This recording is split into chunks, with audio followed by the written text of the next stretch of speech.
talking about basic tagging of HTML syntax. So in this lecture we'll go over basic heading and paragraph tags.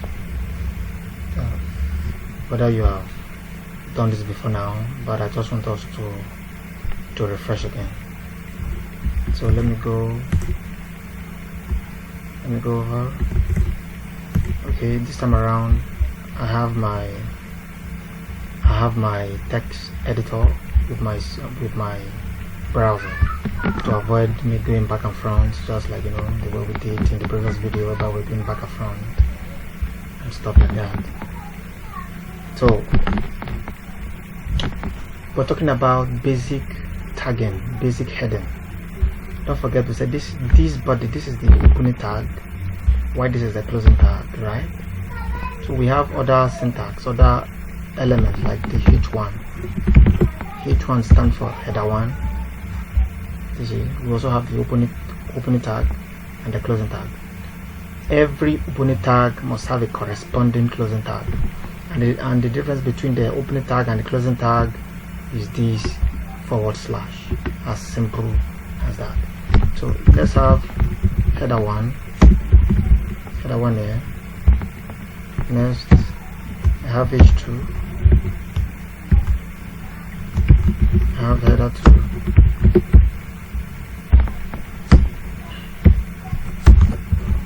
H3,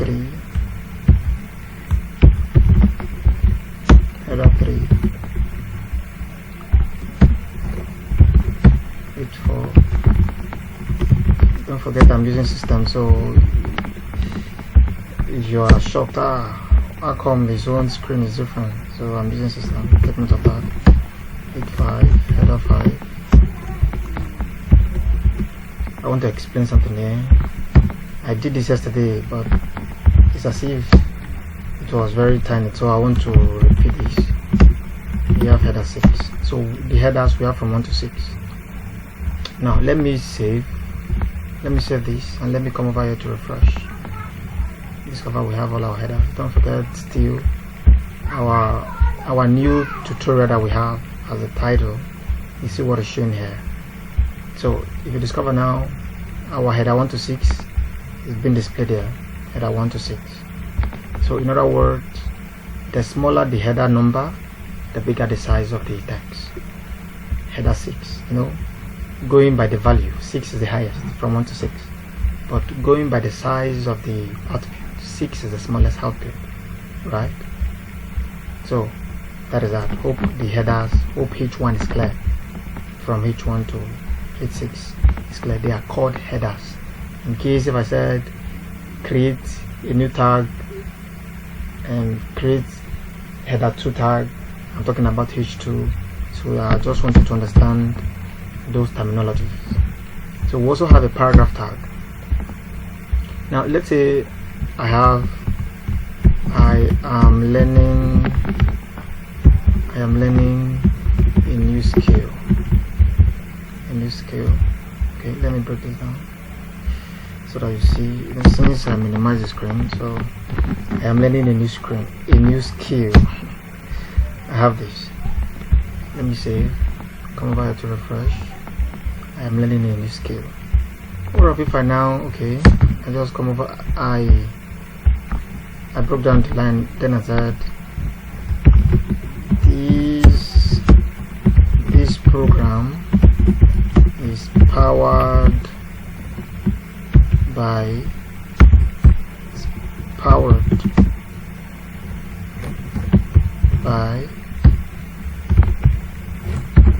Project Networks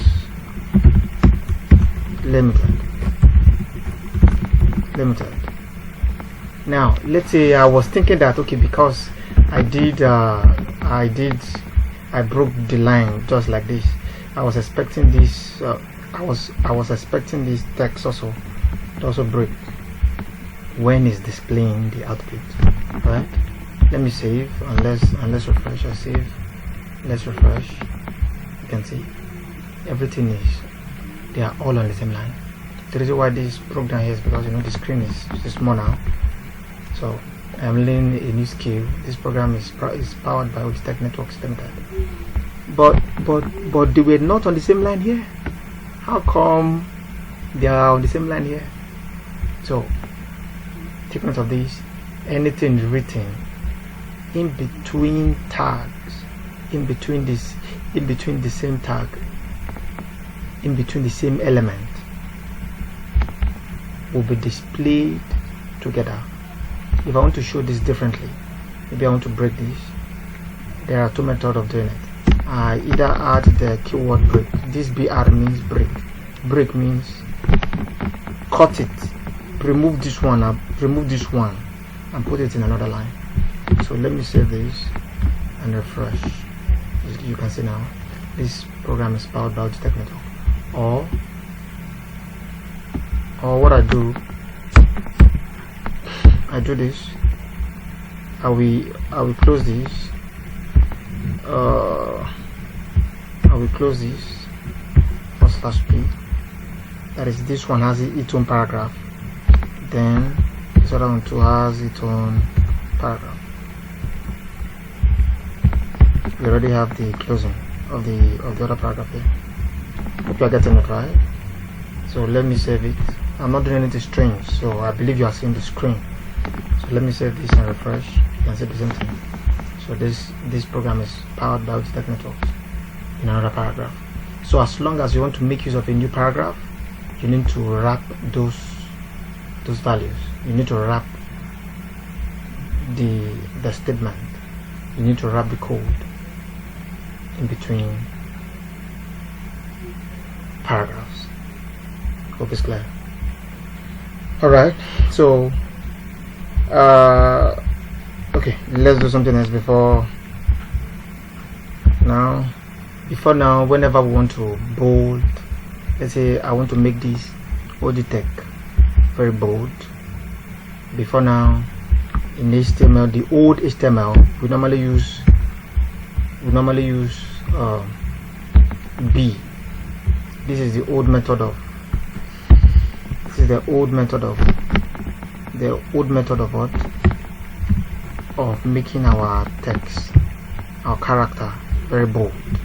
You know, in your computer, in your system, B stands for bold, right? So it's the same thing here. If I refresh now, you can see that Logitech has been bolded.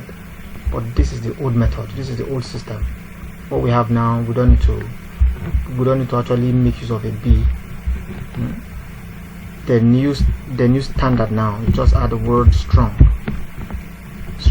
That is the standard. You know, we move with the flow with the sound. So you cannot be outdated, still using the old pattern. So we'll make use of strong. If I should refresh, you see the same thing as strong.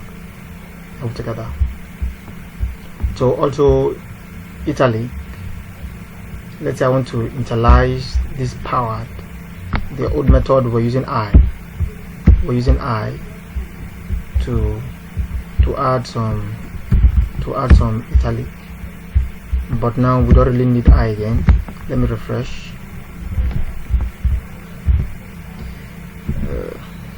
Hope someone is not getting it confused. You know, we have the opening of the italic and the closing, right? So let me refresh this. Let me save and refresh.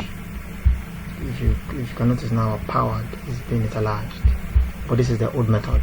The new method now, we don't need to make use of I. Make use of EM, which stands for emphasis. So once I update, it's still the same thing as what? Powered. That is, it has italicized the character in between it. Why this strong? Anything in between strong will be bolded, and anything in between emphasis will be italicized. Hope it's clear. So I will end it here. So in our next tutorial, we'll talk about look at more advanced stuff. So